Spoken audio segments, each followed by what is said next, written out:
Welcome to the English Hustle Podcast. I'm your host, Alex, and I'm here to help you improve your English one conversation at a time. If you're new here, make sure to subscribe so you never miss an episode. Today, we're diving into a fun and useful topic, talking about weekend plans. And, as always, I'm joined by my wonderful co-host, Maria. Maria, how are you today? Hi, Alex. I'm doing great, thank you. I'm really excited about today's topic. It's always fun to talk about our weekend plans and share some useful vocabulary with our listeners. Segment 1. Vocabulary Introduction.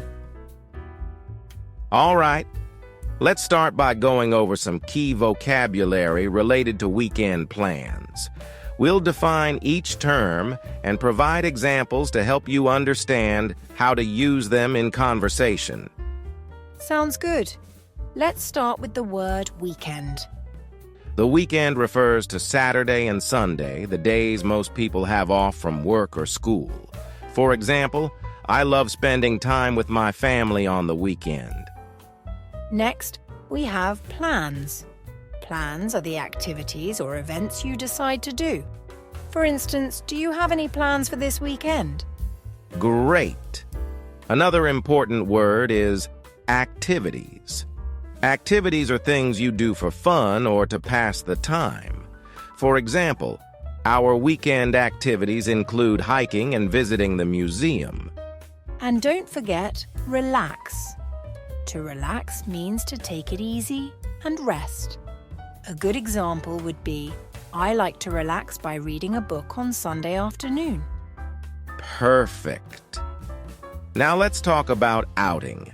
An outing is a short trip or excursion for enjoyment. For instance, we're planning an outing to the beach this weekend. Another useful word is schedule. Your schedule is a plan that lists the times at which you will do specific things.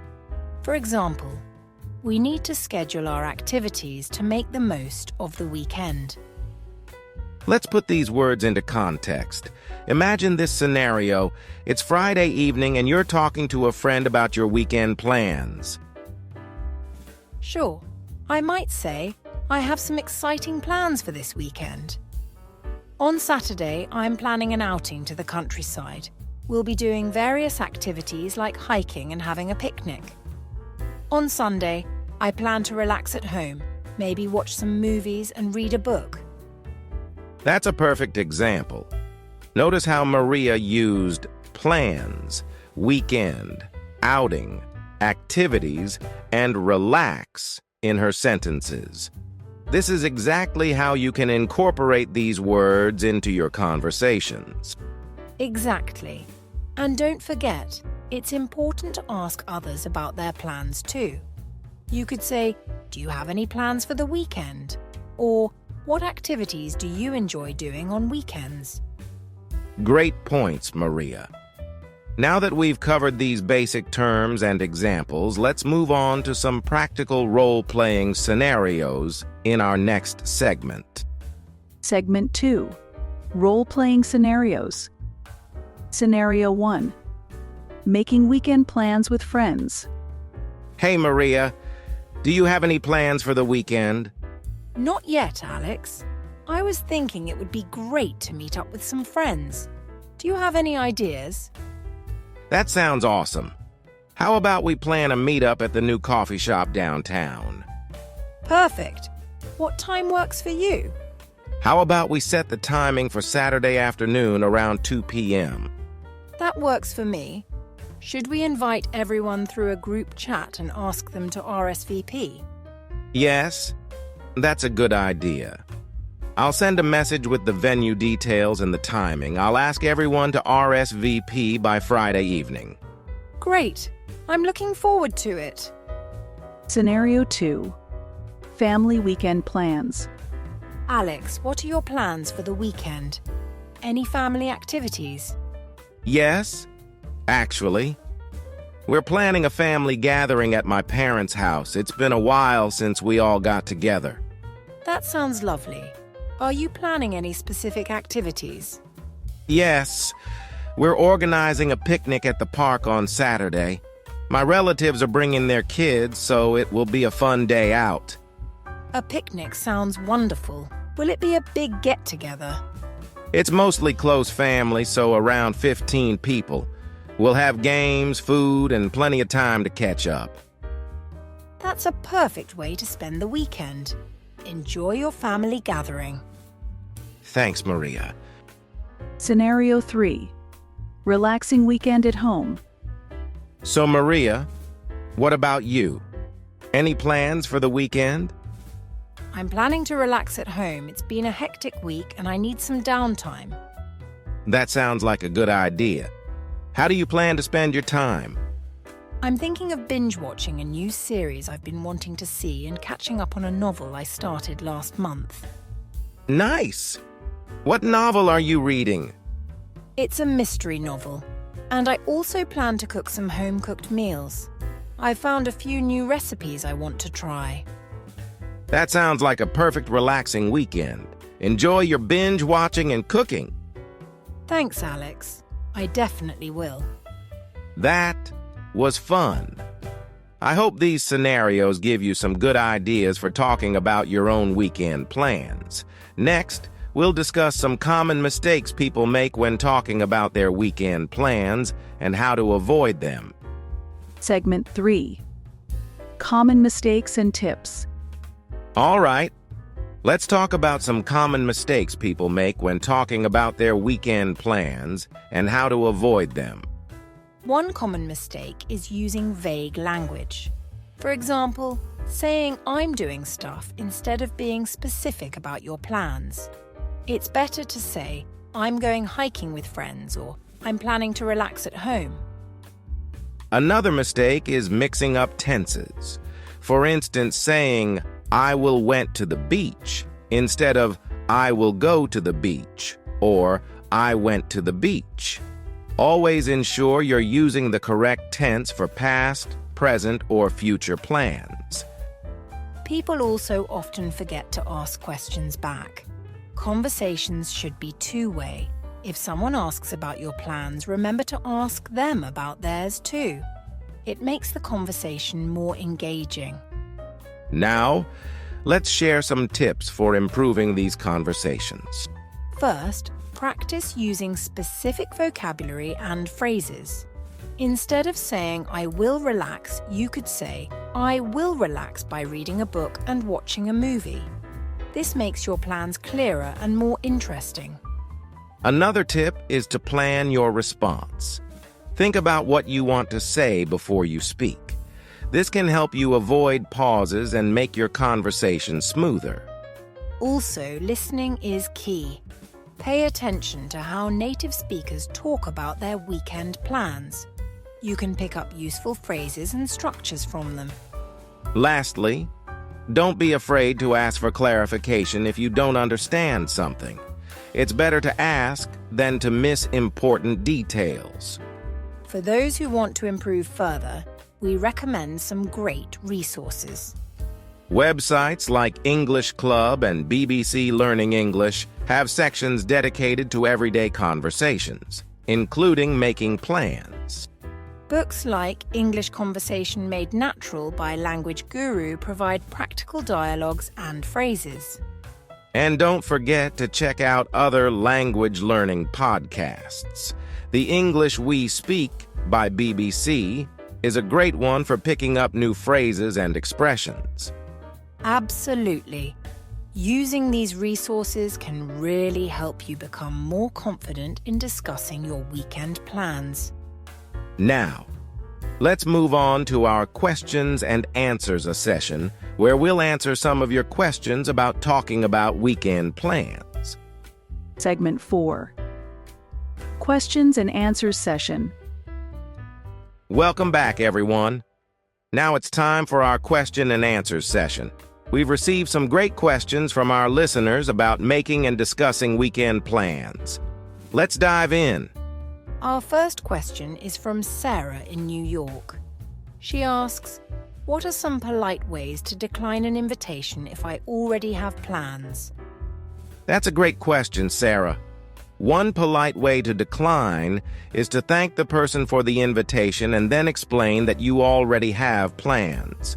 For example, thank you so much for inviting me, but I already have plans this weekend. Maybe we can do something another time. Exactly, Alex. Adding a suggestion for another time shows that you're interested, even though you can't make it this time. Our next question is from John in Sydney. He asks, how can I start a conversation about weekend plans with a colleague?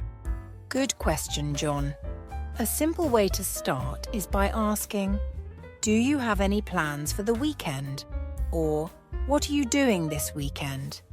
It's a friendly and open-ended way to begin the conversation.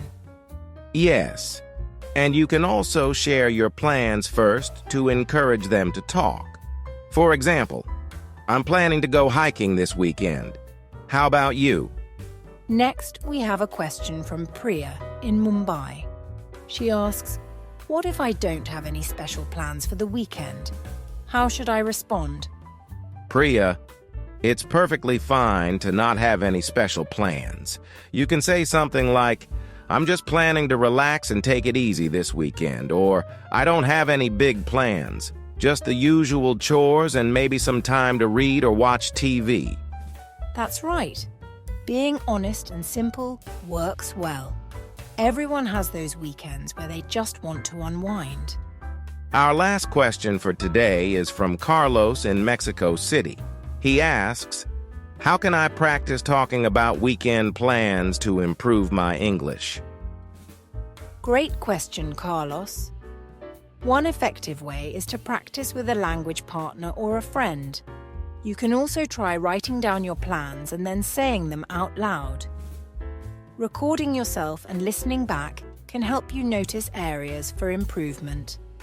Another tip is to use online language exchange platforms where you can practice with native speakers.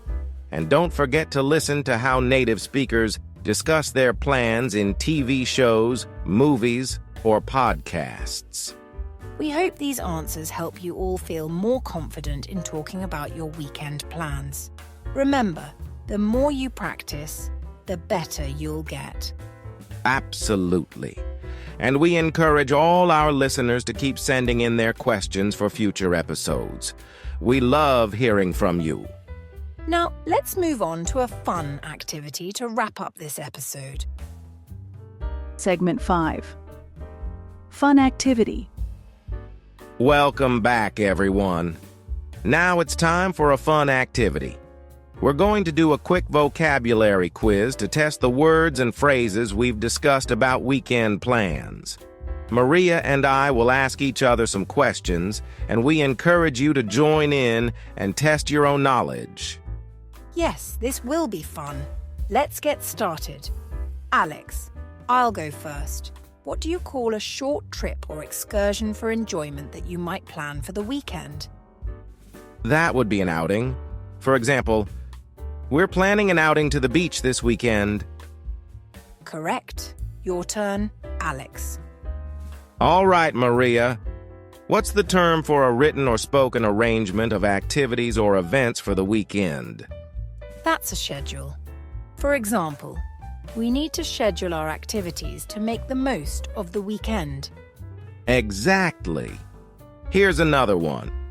What's a polite way to ask someone if they can come to an event or gathering? That would be to ask them to RSVP. For instance, please RSVP by Friday if you can make it to the party. Right again. Let's keep going. What do you call a large meal enjoyed outdoors, often involving friends or family? That's a picnic. For example, we're organizing a picnic at the park on Saturday. Perfect. Now for the listeners, here's a question for you. What term refers to spending time doing very little or nothing, just resting and enjoying yourself? I know this one, but we'll let the listeners answer. Remember, it's important to relax sometimes. Did you get it? We hope you did. And the answer is relax. For example, I like to relax by reading a book on Sunday afternoon. Okay, here's one more for everyone listening. What's a word for watching multiple episodes of a TV series in one sitting? Think about those lazy weekends when you just want to enjoy your favorite show. The answer is binge watch. For example, I plan to binge watch my favorite series this weekend. Great job, everyone. We hope you enjoyed this quiz and learned something new. Absolutely.